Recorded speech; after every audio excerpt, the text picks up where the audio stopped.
अस्सलाम वालेकुम क्लास। अब हमने लास्ट क्लास के अंदर चैप्टर 1 कंप्लीट कर लिया था, प्रेजेंटेशन भी सीख ली। अब आपका चैप्टर 2 आज की क्लास में हम स्टार्ट करने जा रहे हैं। चैप्टर नंबर 2 आपके पास है लोगैरिथम्स का। लोगैरिथम आपके पास एक मैथमेटिकल टेक्निक है, जिस तरह अलजबरा है उसी तरह से आपका लोगैरिथम्स भी है। तो लोगैरिथम में आपने क्या सीखना है इस पूरे चैप्टर के अंदर हम डिस्कस करेंगे। तो हम इसको एक्सरसाइज के लिहाज से चल रहे हैं। जहां कोई थ्योरी मुझे लिखवानी होगी तो मैं एक्सरसाइज से पहले लिखवा दूंगा। थ्योरी इसके अंदर इतनी नहीं है, जो एक्सरसाइज है उसी में आपको चीजें समझाते जाएंगे तो समझ आता जाएगा। तो एक्सरसाइज आपकी पहली है 2.1। तो आप तमाम स्टूडेंट अपने रजिस्टर में जाहिर नए पेज के ऊपर आप हेडिंग डालेंगे चैप्टर 2 की। चैप्टर 2 आपका लोगैरिथम्स का है। लोगैरिथम्स की हेडिंग डलेगी, डेट, क्लास वर्क, ये सब लिखेंगे। और फिर उसके बाद आप अपनी एक्सरसाइज का जो पहला सवाल है जो भी है वो आप नोट डाउन करेंगे। तो एक्सरसाइज के लिए अपने रजिस्टर्स को पहले प्रॉपर कर लें, फिर हम आगे चल रहे हैं। अब आपका चैप्टर 2 हम स्टार्ट कर रहे हैं, लोगैरिथम्स। चैप्टर 2 आपका पहली एक्सरसाइज है 2.1। पहला सवाल आपसे कहा जा रहा है, इसके पार्ट्स हैं। Further express each of the following numbers in scientific notation. अब आपको यहाँ पर, क्योंकि मैं क्वेश्चन के हिसाब से समझा रहा हूँ तो साथ साथ आपको जो भी क्वेरीज होंगे समझाते जाएंगे। पहला पार्ट है क्वेश्चन नंबर 1 का, जिसमें आपसे कहा है कि एक नंबर है 9700।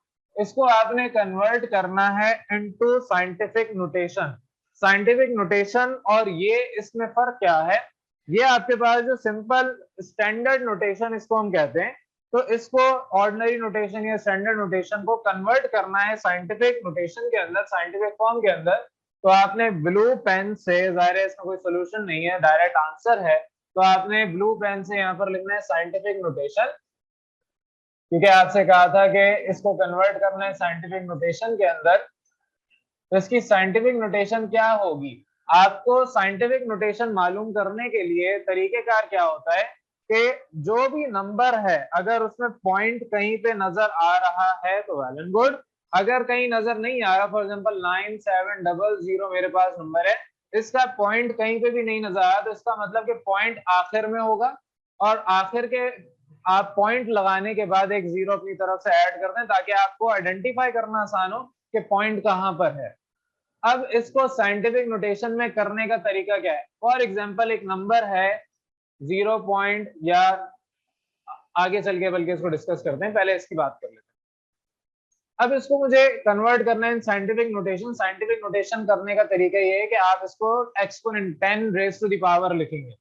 तो ये पॉइंट आपने लेके जाना होता है अपने आखिरी डिजिट के पास, यानी कि इस तरह से देखेंगे तो पहला डिजिट, वरना पॉइंट के लिहाज से देखेंगे तो आखिरी डिजिट है उसके पास लेके जाना होता है।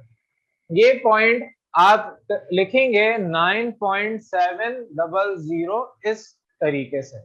अब इस पॉइंट को आपने लेके जाने 9 के पास, तो इसका तरीका क्या होता है कि जितने डिजिट्स ये जंप करके आगे आएगा उतना आप मल्टीप्लाई बाय 10 की पावर, अब इसने अगर 1 2 3 जंप किए हैं तो 10 की पावर 3 आप लिखेंगे।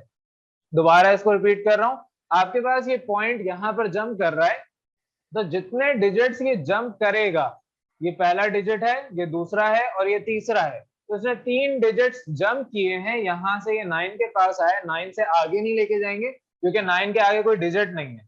तो आपके पास जो बिल्कुल पहला डिजिट होता है उसके बाद आप पॉइंट लगाते हैं। 9 आपका पहला डिजिट है, इसके बाद आपने पॉइंट लगाया तो ये 3 डिजिट्स जंप करके आगे आया। जब ये 3 डिजिट्स जंप करके आगे आएगा तो जितनी जंप इसने की, जितने डिजिट्स को इसने क्रॉस किया, वो आपकी बन जाती है पावर। तो इसका अगर मुझे साइंटिफिक नोटेशन लिखनी होगी इस सवाल की, तो डायरेक्ट आप इसको लिखेंगे 9.7। अब आगे जीरो हम मेंशन नहीं करते जब हम अपना आंसर देते हैं, तो ये वाले जीरो, अगर जीरो ही चलता आ रहा है तो हम उसको, जहां पर नॉन जीरो वैल्यू है, जैसे 7 is a non zero value, तो वहां पर आप स्टॉप करते हो। 9.7 multiply by 10 raise to the power 3, ये आपके पास होगी इसकी साइंटिफिक नोटेशन। अब नेक्स्ट पार्ट पे हम बात कर रहे हैं। आपका मैंने तरीका बता दिया किस तरीके से लिखना है। पहला आपको मैं प्रॉपर स्टैंडर्ड तरीके से करवाता हूँ प्रेजेंटेशन के साथ, आगे आपने इसी तरीके से करना है। नेक्स्ट क्वेश्चन आपके पास है फॉर एग्जांपल 4980। तो 4980 कॉमा अगर लगा हुआ है तो उसको कॉमा को मैं नहीं लिख रहा, और बाद में 3 जीरो। यहां पर आपके पास जो साइंटिफिक नोटेशन आएगी आप खुद लिखेंगे साइंटिफिक नोटेशन इसकी क्या होगी, मैं इसको डायरेक्ट लिख रहा हूँ 4.98 multiply 10 raise to the power. अब आपके पास पॉइंट यहाँ पर है, तो आपने डिजिट्स देखने कितने डिजिट्स आ रहे हैं, 3 + 3 6, तो आपके पास पावर यहाँ पर 6 आएगी। तो आपके 4 के बाद यानी पॉइंट के पीछे इस साइड पे 6 डिजिट्स जंप करने थे उसको। अगर यहाँ पर मैं लिख के ड्रॉ करके दिखाऊं तो 4980, फिर 3 0 और है, तो ये पॉइंट यहाँ था। इसने एक डिजिट जंप किया, फिर दूसरा, तीसरा, चौथा, पांचवा और छठा, वो यहाँ पर जंप करके आया है। तो 4 के बाद पॉइंट आप अगर लगाएंगे तो 6 डिजिट्स जंप करने पर जो पावर आएगी वो आप लिख देंगे। अगर 6 डिजिट्स हैं तो 6 पावर, अगर आपके पास 6 से कम या ज्यादा है तो जितने डिजिट्स हैं उतनी आपकी पावर आएगी। चले अब हम क्वेश्चन को डिस्कस कर रहे हैं। थर्ड पार्ट आपका है 9 6 3 0 और फिर दोबारा 3 0, यानी टोटल 6 0 है। इसकी साइंटिफिक नोटेशन आपके पास होनी चाहिए 9.6, और 9 के बाद आपके टोटल 7 डिजिट्स हैं, तो multiply 10 raise to the power 7। और सिमिलरली फोर्थ पार्ट है, अब इसमें 4.169 इंटू 10 की पावर आप लिखेंगे 3, क्योंकि 4 के बाद जो डिजिट्स हैं वो 3 हैं।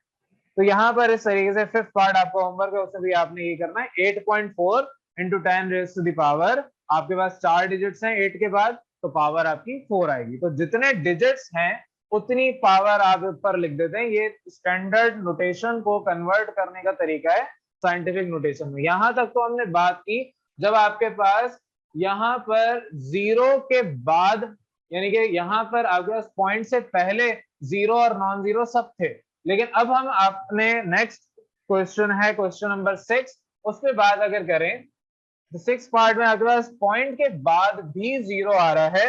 पहले आपके पास पॉइंट के बाद 0 वैसे नहीं था, आपने खुद लगाया था, यहाँ तो पॉइंट आपको पता भी नहीं था, यहाँ स्पेसिफाई कर दिया कि पॉइंट कहाँ पर है। तो फॉर एग्जांपल ये आपके पास क्वेश्चन है 0.00643। अब इस पॉइंट को आपने लेके आना है, मैं इसको अगर यहाँ पर साइंटिफिक नोटेशन लिखूं तो 6.43 की वैल्यू इस टर्म में लिखना है। तो आपके पास यहाँ पर जो पॉइंट है वो पीछे जंप करेगा। पीछे जंप करने का मतलब ये है कि आप इसको इमेजिन करें दिमाग के अंदर कि आप पॉइंट में इस तरीके से खड़े हुए, ये आप हैं, आपकी डायरेक्शन, आपका फेस इस तरफ है। आपके लिए जंप करना आसान है, फॉरवर्ड बैकवर्ड करना मुश्किल है। आपसे कहें कि आपने एक दो स्टेप को छलांग लगा के छलांगना है, आपने जंप लगानी है, तो आप आगे की तरफ छलांग लगा सकते हैं सीढ़ियों से, लेकिन मैं आपसे कहूँ पीछे की तरफ छलांग लगाएं तो आपके लिए पीछे की तरफ छलांग लगाना मुश्किल काम है। आप सीढ़ियों पे खड़े हैं, मैं कहूँ आगे छलांग लगाएं, आप मजे से 2-3 स्टेप आराम से लगा देंगे। लेकिन अगर मैं बोलूं कि आप वहीं पे खड़े ना पीछे छलांग लगाएं तो आपके लिए मुश्किल काम होगा। तो मुश्किल काम के साथ आप यहाँ पर नेगेटिव वैल्यू, नेगेटिव टर्म इस्तेमाल करते हैं। अब अगर मुझे पीछे जंप करना है तो जितने डिजिट्स में पीछे जंप करूंगा, मुश्किल काम करूंगा, तो इसका मतलब मेरे पास नेगेटिव साइन आएगा। मैं यहाँ इस तरफ खड़ा हूं, मेरा डायरेक्शन अगर इस तरफ है, मैं यहाँ जंप करूंगा फॉरवर्ड तो मेरे पास पॉजिटिव आएगा। ऊपर आपके पास पॉजिटिव था, पॉजिटिव को हमने लिखा नहीं, नेगेटिव को हम मेंशन करते हैं। पीछे जंप करना मुश्किल है, तो जब भी आपके पास पॉइंट के पहले 0 होगा और पॉइंट के बाद भी 0 होगा, तो आपको पॉइंट को पीछे लेके जाना है नॉन जीरो वैल्यू तक। तो नॉन जीरो यहाँ पर अगर 6 है और 6 तक आने के लिए इसने 3 दफा जंप किया, तो आप यहाँ पर -3 पावर लिखेंगे। आपके 6 के बाद पॉइंट आएगा। पॉइंट हमेशा नॉन जीरो, जो पहला आपके डिजिट होता है उसके पास आता है। तो 6 आपका पहला नॉन जीरो डिजिट था, तो इसके बाद आपने पॉइंट लगाया तो 6.43, और उसके बाद आपके पास जो भी वैल्यू, जितने जंप किए पॉइंट्स, उतने पावर माइनस में आप लिखेंगे। ये तरीका होता है नेगेटिव वैल्यू को हमेशा सॉल्व करने का, यानी कि अपने साइंटिफिक नोटेशन में लिखने का। इसके अलावा एक और क्वेश्चन अभी डिस्कस कर रहे हैं आपके पास यहाँ पर। अब 7th ही है, 8 तो आपको होमवर्क ही है। 8 में आपके पास 2 7 5 3 0 है।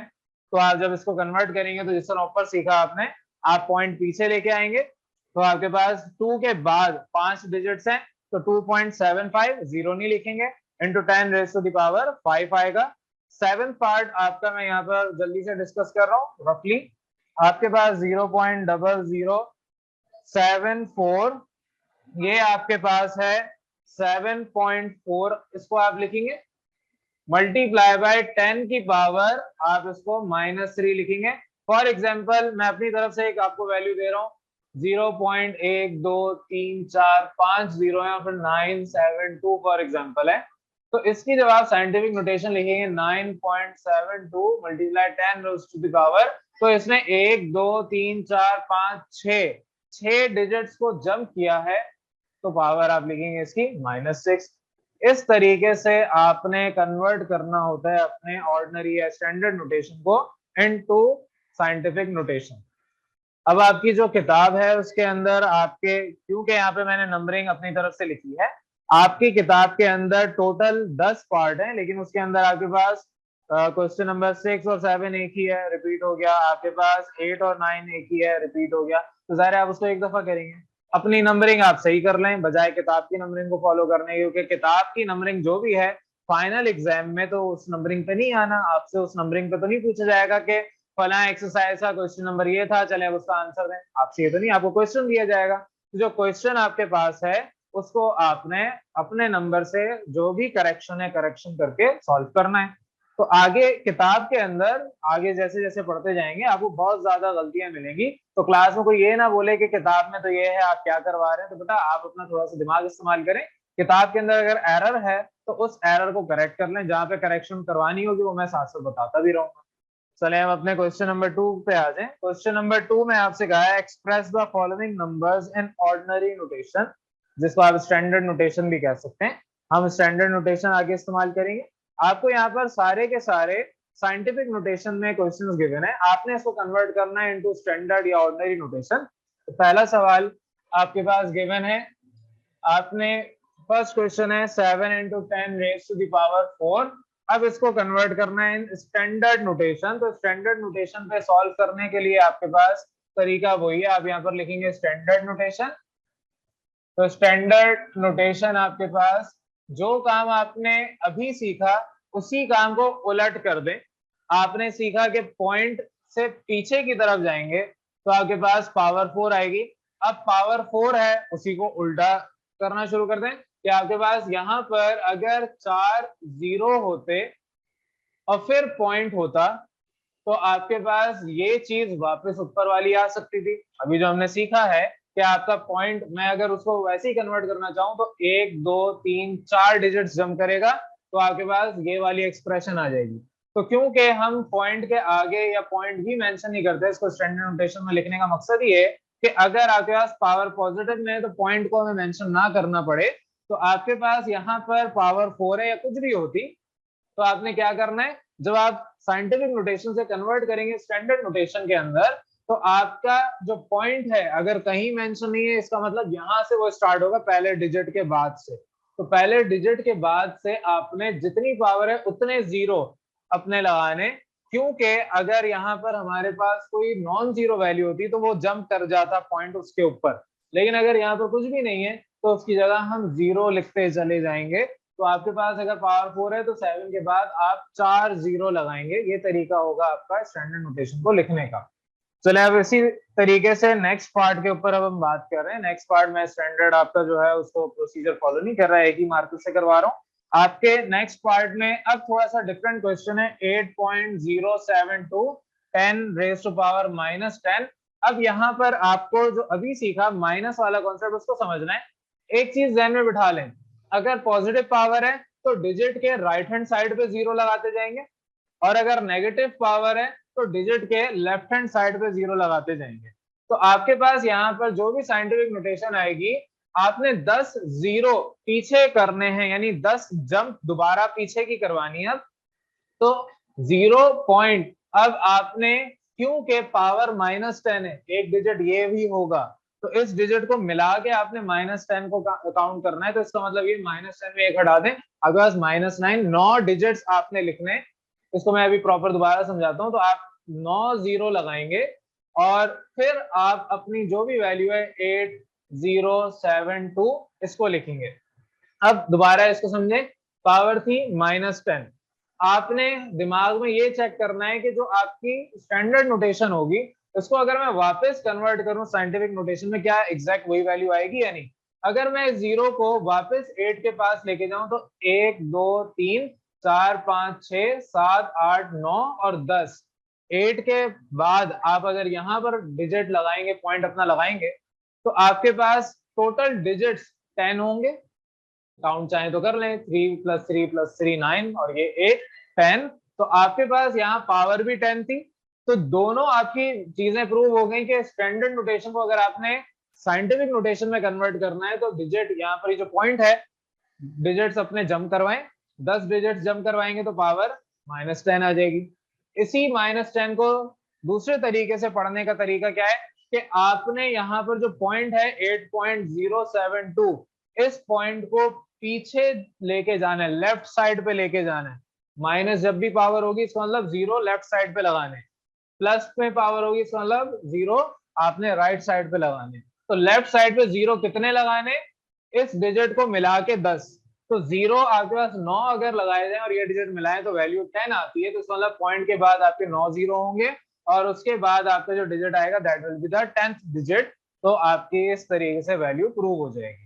तो यहाँ पर इस तरीके से आगे के पार्ट्स में नहीं करवा रहा, ये आपके सारे होमवर्क हैं। आपने क्वेश्चन नंबर 3 से लेके क्वेश्चन नंबर 9 तक सारे इसी तरीके से करने। अगर आपको कोई ट्रबल होगी तो वो हम नेक्स्ट क्लासेस में डिस्कस कर लेंगे, लेकिन ये बहुत आसान सा काम है। अगर ये दो समझ आ गए तो आगे सारे आप कर लेंगे।